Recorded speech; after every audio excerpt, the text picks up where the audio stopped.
নিজের ভুলের কারণে আমার মাল্টি কুকারের সমস্যা হলো। ইলেকট্রিক কুকার সবগুলো একরকম নয়, এক একটা কুকার এক এক রকম। তো এসব কুকার ইউজ করার ক্ষেত্রে অনেক বেশি সতর্কতা অবলম্বন করতে হয়। আল্লাহ পাক কখন কাউকে কোন অবস্থায় রাখেন এটা আসলে আমরা কেউই বলতে পারি না।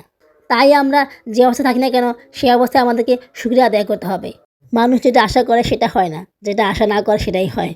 ব্যবহার করতে পারলে যে কোনো জিনিসই বহুদিন ইউজ করা যায়, কোনো সমস্যা হয় না। তুমি টাকা গুনতে পারো? আচ্ছা গণ তো, এটা কয় টাকা আছে গণ। রমজানের বাজার আজকে আর করা হলো না। এই দেখো, ভিতরে দুধ জমে আছে। এত সাফ করেছি তাও ভিতরে দুধ রয়ে গিয়েছে। সব মানুষ দৌড়াদৌড়ি করতেছে, ছোটাছুটি করতেছে। ওদেরকে দেখে আমি আরো বেশি ভয় পেয়ে গিয়েছিলাম।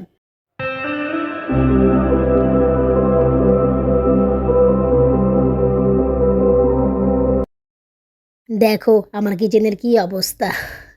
মানে চুলা মালিকা রেখে আর জায়গা নেই, থালা বাসন ধোয়ার জুটি রাখার জায়গা নেই। আমার কিচেনটা অনেক ছোট, লম্বায় বড়। তো লম্বায় বড় হলে তো কিছু হয় না, এটা চারপাশ দিয়ে বড় হওয়া লাগে। তো সেটা না, এই কারণে অনেক কিছু আমি ওয়ালে হ্যাঙ্গিং করে রাখি। ওয়ালে হ্যাঙ্গিং করে রাখলে সুবিধা হয় জিনিসপত্র নিতে, আর জিনিসপত্রের চাপও কম থাকে। এই র্যাকটা খুলে ফেলে এখানে অন্য একটা র্যাক লাগাবো। তো এই জায়গাটি খালি আছে, এখানে যে র্যাক লাগাবো সেই র্যাকের মধ্যে মনে করে যে 3 তাগালা র্যাক দিব, একটু বড় র্যাক। এরকম না, অন্যরকম র্যাক দিব, যেটাতে করে আমি মনে করো মাল্টি কুকার, রাইস কুকার, তারপরে ব্লাইন্ডার মেশিন এগুলো রাখতে পারি। মনে করো যে যেগুলো খুব বেশি প্রয়োজন আমার সেগুলো আমি কিচেনে রাখবো, যেগুলো খুব বেশি ইউজ হয় সেগুলো কিচেনে রাখবো, যেগুলো ইউজ কম হয় বা ইউজ হয় না সেগুলো কিচেনে রাখবো না, বা কম ইউজ হয় সেগুলো রাখবো না, যেগুলো প্রতিদিন ইউজ হয় সেগুলো কিচেনে রাখবো। আসসালামু আলাইকুম, আমার চ্যানেল এবং পেজে তোমাদের সবাইকে স্বাগত জানাচ্ছি।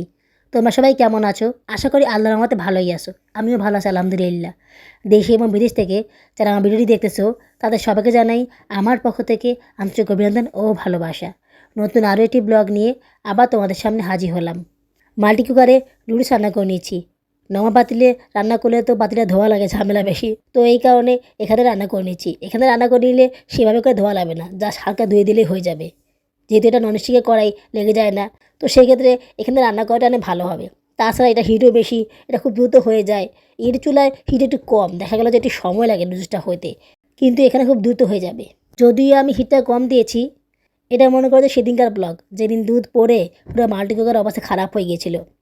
আসলে সেদিন ব্লগ করার কোনো ইচ্ছা ছিল না, তো তোমাদের সাথে আলাপ করার পরে ভাবলাম একটা ব্লগ করি। তো এই কারণে ব্লগটা করা। ব্লগটা করার পরে মনে হলো ভালোই হলো ব্লগটা করে। ব্লগটা করাতে অনেক কিছু আমি দেখাতে পারলাম। কী দেখাতে পারলাম সেটা আমার ব্লগটা সম্পূর্ণ দেখলে তোমরা বুঝতে পারবে। ইলেকট্রিক কুকার সবগুলো একরকম নয়, এক একটা কুকার এক এক রকম। তো এসব কুকার ইউজ করার ক্ষেত্রে অনেক বেশি সতর্কতা অবলম্বন করতে হয়, যেটা আমি করতে পারিনি। তোমাদেরকে বলেছিলাম না যে দুধ পড়ে পুরো কিচেন ভরে গিয়েছিল। তো এই দুধ পড়ার কারণে একটা বড় সমস্যা হয়ে গিয়েছে। আসলে একটা আপু কমেন্টসে বলেছিল যে আপু মাল্টি কুকারে কি 1 কেজি দুধ গরম করা যাবে? মাল্টি কুকারে কি 1 কেজি দুধের পায়েস রান্না করা যাবে? তো ওই আপু কথা অনুযায়ী টেস্ট করার জন্য আমি 1 কেজি দুধ এখানে বসিয়েছিলাম জাল দেওয়ার জন্য। তো এখানে আমি লো হিটে দিয়েছিলাম, লো হিটে দিয়ে ও রুমে চলে গিয়েছিলাম ভয়েস দেওয়ার জন্য। তো আমি বুঝতে পারিনি যে এতটা বেশি হিট হবে বা এতটা সমস্যা হবে। যদিও আমি খুব বেশিক্ষণ ছিলাম না, তারপরও যতটুকু ছিলাম সেটাও মনে হয় আমার থাকা উচিত হয়নি। আমার এটা বোঝা দরকার ছিল যে এটা নর্মাল চুলা না। তো আমি নর্মাল চুলায় যেভাবে দুধ জাল দেই এখানে কিন্তু সেভাবে দুধ জাল দেওয়া যাবে না, সেটা আমার বোঝা দরকার ছিল। আমার এখান থেকে সরাই উচিত হয়নি। তোমরা হয়তো বা খেয়াল করবে যে আমি সুইচটা অফ করে দিয়েছি, কিন্তু এটা অফ হচ্ছে না। মানে এই দুধটা পড়ার পরে এটা সুইচের সমস্যা দেখা গিয়েছে। এটা অফ হয় না, অন হয় না, আবার অনেক সময় অফ করলে অন হয়ে যায়, অন করলে অফ হয়ে যায়, ঠিক এরকম হয়, বুঝছো? এই দেখো আমি এটাকে অফ করতেছি কিন্তু এটা অফ হচ্ছে না, এটা অন হয়ে যাচ্ছে। আবার এটাকে লো করতে পারতেছি না।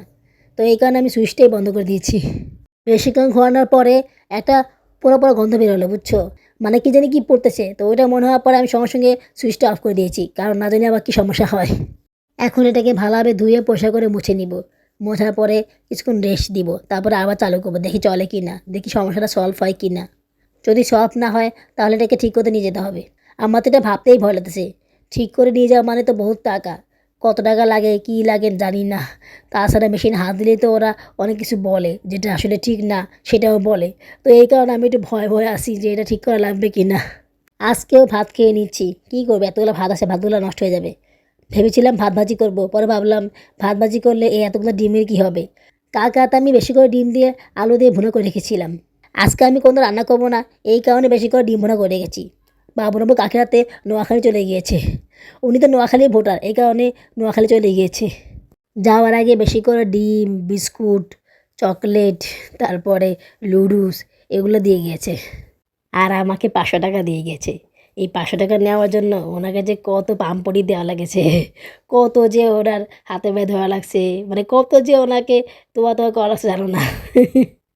আমি ওনার কাছ থেকে আগে থেকে কিছু টাকা পেতাম, এমনিতে তো অনেক টাকা পাই, উনি তো আমাকে কোনো টাকাই দেয় না। তো বলতেছিলাম তুমি চলে যাবা, আবার কবে আসবা, ঠিক আছে তুমি 2 দিন পরে আসবা বা তুমি তারপরেও আসতে পারো। তো তখন আমি কীভাবে কী করবো, বাবার সাথে করাবে, খরচপাতি আছে কেমনি কী করবো, তুমি একটু বেশি করে টাকা দিয়ে যাও, কোনো সমস্যা তখন কী করবো। তো এইভাবে করে ওনাকে ইমোশনালি ব্ল্যাকমেল করতেছিলাম আর কি। আমি তো ভেবেছিলাম যে উনি আমাকে 300 টাকা বা 200 টাকা নিচে দেবেনই না, মানে এরকম ভেবেছিলাম আর কি। তারপর আমি বলেছিলাম যে তুমি 500 টাকা নিচে দিও না, 500 টাকাই দিও, 500 টাকা দিলেও হবে না, তারপরও এই টাকা নিচে দিও না।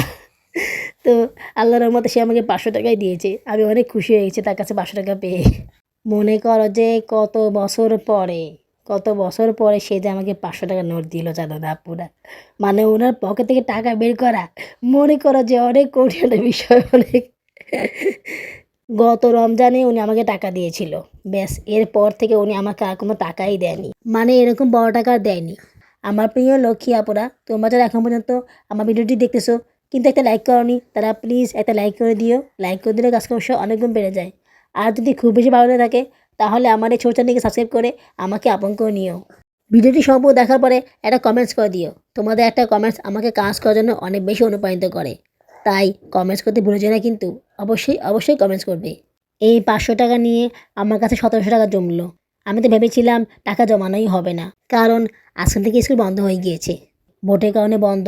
সোমবারে স্কুল খুলবে, সোমবারে কেন খোলা, রোববারে পূজা, মানে কত কারণে যে স্কুল বন্ধ থাকে আল্লাহই জানে। একটু ভালোভাবে ক্লাসও হয় না। এই সপ্তাহে ক্লাস হচ্ছে মাত্র 3 দিন। এই 3 দিনে আমি যা পারি টাকা জমিয়ে নিয়েছি, তাও আগের টাকা সহ 1200 টাকার মতো জমাতে পেরেছি। বাবু টাকা দেওয়াতে 1700 টাকা হলো। তো এখন সব মিলিয়ে আমার কাছে 1750 টাকা হলো, আলহামদুলিল্লাহ। কষ্ট করে কত টাকা জমাই, এই টাকা জমাতে যে আমার কত কষ্ট হয় আপুরা, আসলে তোমাদেরকে বলবো যেতে পারবো না। একটা আপু কমেন্টসে বলতেছিল যে আপু তুমি এত কষ্ট করে টাকা জমাও, তারপর তো তুমি জমাতে পারো, কিছু কিনতে পারো, তোমার যেটা মনে চায় তুমি সেটা কিনতে পারো। আমি তো সেটাও পারি না, আমি তো কোনো কিছুই করতে পারি না। তো আপুর কথাটা শুনে অনেক খারাপ লাগলো। আসলেই তো আমি তো তাও কিনতে পারি, অনেকে তো সেটাও পারে না। আসলে আমার থেকে অনেক খারাপ অবস্থান অনেকেই আছে, আবার আমার থেকে অনেক ভালো অবস্থা অনেকে আছে। এই কারণে আমরা যখন যে অবস্থা থাকি সেই অবস্থায় আমাদেরকে ভালো থাকতে হবে, সুখে আদায় করতে হবে। কারণ আমাদের থেকে অনেকে অনেক খারাপ অবস্থান আছে, যারা আমাদের থেকে অনেক খারাপ অবস্থান আছে ওরা কিন্তু আমাদের কষ্টটা বুঝে, কিন্তু যারা আমাদের থেকে ভালো অবস্থান আছে ওরা কিন্তু আমাদের কষ্টটা বুঝবে না। ওদের কাছে মনে হবে যে ওদের কষ্টটাই বেশি। এই যেমন ধরো ডিম, আমাদের বাসায় আর কিছু হোক ডিমের কোনো অভাব নেই, বাবার আবার প্রতিদিনই ডিম নিয়ে আসে, মানে ডিম আমাদের ঘরে থাকবেই। কিন্তু এমন অনেক বাসা আছে যারা ডিম খেতে পারে না, যারা প্রতিদিন একটা ডিমও খেতে পারে না, আর সে জায়গায় আমাদের ঘরে প্রতিদিনই ডিম থাকে। আবার এমনও আছে যারা প্রতিদিনই মাছ খায় কিন্তু ডিম খায় না, ওদের ঘরে ডিম কম থাকে, এরকমও কিন্তু আছে। আল্লাহ পাক কখন কাউকে কোন অবস্থায় রাখেন এটা আসলে আমরা কেউই বলতে পারি না। তাই আমরা যে অবস্থায় থাকি না কেন সেই অবস্থায় আমাদেরকে শুকরিয়া আদায় করতে হবে। শুকরিয়া আদায় করলে আল্লাহ পাক আমাদের অবস্থান হয়তো বা এর থেকে আরও বেশি ভালো করবেন। ভেবেছিলাম এই টাকাগুলো থেকে কিছু টাকা দিয়ে রমজানের বাজার করব, এই কারণে কালকে বেশি করে রান্না করেছিলাম। রমজানের বাজার করে সব কিছু গুছাতে তো সময় লাগবে, তাছাড়া যদি পারি রমজানের প্রস্তুতিও করে রাখবো, কিন্তু সেটা আর করা হলো না। জায়ান বলতেছে সে টাকা গুনবে। তুমি টাকা গুনতে পারো? আচ্ছা গণ তো, এটা কয় টাকা আছে গণ, গণ 500, তারপরে গণ, হাই হাই তুমি তো টাকাই ফেলা দিলা। 900, তারপরে 1000, তারপরে দেখি আমার দিকে তাকাও তুমি, দেখি 1000, হ্যাঁ, তারপরে 1100, হ্যাঁ, 1200, হ্যাঁ, আর হ্যাঁ গণ 1300, হ্যাঁ, 1400, হ্যাঁ, 1450, 450, তারপরে 1450, 1500,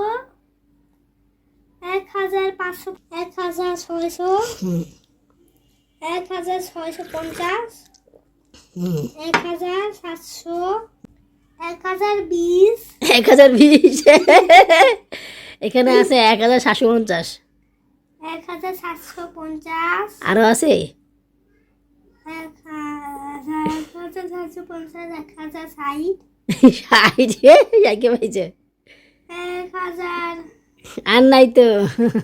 আরো আছে দেখি। আল্লাহ, তুমি বলে টাকা গুনতে পারো না? এই তোমার টাকা গোনা না?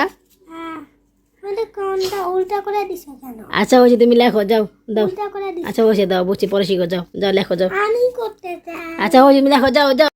যা ভেবেছিলাম, চুলাটা আর চললো না। অনেক চেষ্টা করে চুলাটা চললো না, লাইন দিয়ে রাখলাম, চললো না। তাই চুলা নিয়ে বের হলাম, ভাবলাম রমজানের বাজার কিছু করে নিব আর চুলাটা ঠিক করে নিব। তো সবার আগে চুলা ঠিক করার জন্য চলে আসলাম। জানি না এখানে ঠিক হবে কি না, কত টাকা লাগবে, তাই এখানেই আগে আসলাম। এখন বুঝতে পেরেছো যে কেন বলেছি ব্লগটা করে ভালোই হয়েছে। আমি যদি আজকে ব্লগ না করতাম তাহলে এই জিনিসগুলো তোমাদেরকে দেখাতে পারতাম না। নিজের ভুলের কারণে আমার মাল্টি কুকারের সমস্যা হলো। তখন যদি পাশে বসে থাকতাম, তখন যদি ও রুমে না যেতাম, একটু সতর্ক থাকতাম, তাহলে হয়তো বা আমার কুকারের সমস্যা হতো না। তো ওই লোকটা বলতেছে কুকারের সুইচ বোর্ডের সমস্যা, সুইচ বোর্ডটা চেঞ্জ করতে হবে। এই ছাড়া সব কিছু ঠিক আছে। আমি তো ভয়ে ছিলাম, আল্লাহ জানে কি না কি বলে, কত না কত টাকা লাগে। এমনিতে তো অনেক কষ্ট করে টাকা জমিয়ে কিনেছি। এই দেখো ভিতরে দুধ জমে আছে, এত সাফ করেছি তাও ভিতরে দুধ রয়ে গিয়েছে। দেখেছো চারপাশে দুধ পড়ে আছে, মানে পুরো 1 কেজি দুধ, বুঝেছো? পুরো 1 কেজি দুধ পড়ে এই সুইচ বোর্ডটার সমস্যা হয়েছে। দুধ তো নিচেই পড়েছে, কিন্তু এটা বেশ সব নিচে পড়েছে, বুঝছো? কেন যে কমার্সের আপু কথা শুনে এক্সাইটমেন্ট হয়ে এই কাজটা করেছিলাম। করেছি ঠিক আছে, পাশে তো থাকা দরকার ছিল, কেন যে সেটা আমি করলাম না। যাই হোক, ঘুষ খাইলে হুঁশ হয়। আমার হুঁশ হয়েছে, আমি আর এরকম ভুল করব না, আমার শিক্ষা হয়ে গিয়েছে। কি যে করব, এত কষ্ট করে টাকা জমিয়ে এটা কিনলাম, কম টাকা তো আর লাগেনি। আবার খরচ করলে তো অনেক টাকা হয়ে যাবে, এত টাকা আমি খরচাতে পাবো কি না। তাছাড়া আমাকে তো চুলা কিনতে হবে, সিলিন্ডার চুলা। মানে সব কিছু মিলিয়ে আমার মাথা পুরো হ্যাং হয়ে গিয়েছিল। কী যে হবে সেটা ভেবে চিনতে অস্থির হয়ে যাচ্ছিলাম আমি। আমি যখন ভিডিও করতেছিলাম তখন একটা লোক বলতেছিল আমাদের দোকানটা ভাইরাল করে দিয়েন। আমি তখন বললাম আমি নিজে তো ভাইরাল হইনি, দোকানকে কীভাবে ভাইরাল করব। মানে ওদের কথা শুনলে অনেক হাসি পায়, আবার কষ্টও লাগে। লোকগুলো অনেক ভালো, বলতেছে আপনার ভয় পাওয়ার কিছু নেই, টেনশন করার কিছু নাই, এটা সব কিছু ঠিক আছে, জাস্ট শুধু সুইচটা চেঞ্জ করলেই হবে। তবে আপনি যদি চান সুইচটা আমি ডাইরেক্ট করে দিতে পারি, যদি আপনার কোনো সমস্যা না হয়। আমি বললাম ডাইরেক্ট করার দরকার নেই, এমনিতে তো এটা হিট বেশি, ডাইরেক্ট করলে আমি আর কোনো কাজ করতে পারবো না, আমার সুইচটা ঠিক করে নিতেই হবে, এছাড়া আর কোনো উপায় নেই। ওদের কাছে এখন সুইচ বোর্ড নাই, শেষ হয়ে গিয়েছে, ওগুলো আনতে হবে। তো আজকে সম্ভব না, শনিবারে এসে নিতে হবে। শনিবার সন্ধ্যার সময় এসে ঠিক করে নিয়ে যেতে হবে। আমি বললাম যে ভাইয়া কত টাকা লাগবে একটু আন্দাজ করে বলেন, আমি কত টাকা নিয়ে আসবো। তারা বলতেছে তেমন কোনো খরচ পড়বে না, জাস্ট শুধু সুইচ বোর্ডে টাকা দিলেই হবে, ওটা খুব বেশি টাকা হবে না, আমাদের সার্ভিস চার্জ দেওয়া লাগবে না, আপনি শুধু সুইচের টাকা দিলেই হবে। তো এটা শুনে আমি হাফ ছেড়ে বাঁচলাম যে আল্লাহ পাক রহমত করেছে, আমাকে হয়তো বা খুব বেশি টাকা খরচ করা লাগবে না, তারপর তো টাকা খরচ করতে হবে। রমজানের বাজার আজকে আর করা হলো না, কালকে ভোট। মনে করে যে রাস্তাঘাটে সেনাবাহিনীর লোক চলে এসেছে, সবাই মিলে বলতেছে দোকানপাট সব বন্ধ করতে, সবাই হুলস্থুল করে দোকানপাট বন্ধ করা শুরু করে দিয়েছে, সব দোকানপাট বন্ধ করা শুরু হয়ে গিয়েছে। তো আমি কোন জায়গায় গিয়ে কী কিনবো সেটাই বুঝতে পারছি না। এদিকে আমি ভয়ও পেয়ে গেছিলাম, একা একা কী করবো না করবো। সব মানুষ দৌড়াদৌড়ি করতেছে, ছোটাছুটি করতেছে, ওদেরকে দেখে আমি আরও বেশি ভয় পেয়ে গিয়েছিলাম। যদিও আমি দেরি করে বেরিয়েছিলাম, আমি 10টা বাজে বেরিয়েছিলাম, এখানে আস্তে আস্তে 10:15 বেজে গিয়েছিল। আসলে আমি বুঝতে পারিনি যে এরকম হবে, না হলে আরও আগে বের হতাম। আজকে দিনটাই আমার মাটি গেল। যদি দুধটা গরম না করতাম এই সমস্যা হতো না, আর আমাকে এত সমস্যা পোহাতে হতো না। আমিও রমজান বাজার করতে পারতাম, এবং কিছু প্রস্তুতিও নিতে পারতাম। সেটা আজকে করা হলো না, কালকেও করা হবে না, কালকে ভোট। তো পরশুদিন ছাড়া কোনো কিছুই হবে না। মানুষ যেটা আশা করে সেটা হয় না, যেটা আশা না করে সেটাই হয়। তো আমার বেলা সেটাই হয়েছে। মানুষের নজর লেগে গিয়েছে, মুখ লেগে গিয়েছে আমার এই মেশিনটার উপরে, এই কারণে এই সমস্যাটা হলো। আল্লাহ আল্লাহ করে ঠিক করে নিতে পারলেই বাঁচি, এরপরে আর এই সমস্যাগুলো করব না। সাবধানে ইউজ করব যাতে করে কোনো সমস্যা না হয়। এই কুকারটা অনেক ভালো, এটা আমার অনেক কাজে লাগে, শুধু একটু বুঝে শুনে ইউজ করা লাগবে, এই একটু যত্ন নেওয়া লাগবে। যদি আমি এটুকু করতে পারি তাহলে এই কুকারটা আমি ভালোভাবে ইউজ করতে পারবো, এটা অনেকদিন পর্যন্ত লাস্টিং করবে। ব্যবহার করতে পারলে যে কোনো জিনিসই বহুদিন ইউজ করা যায়, কোনো সমস্যা হয় না।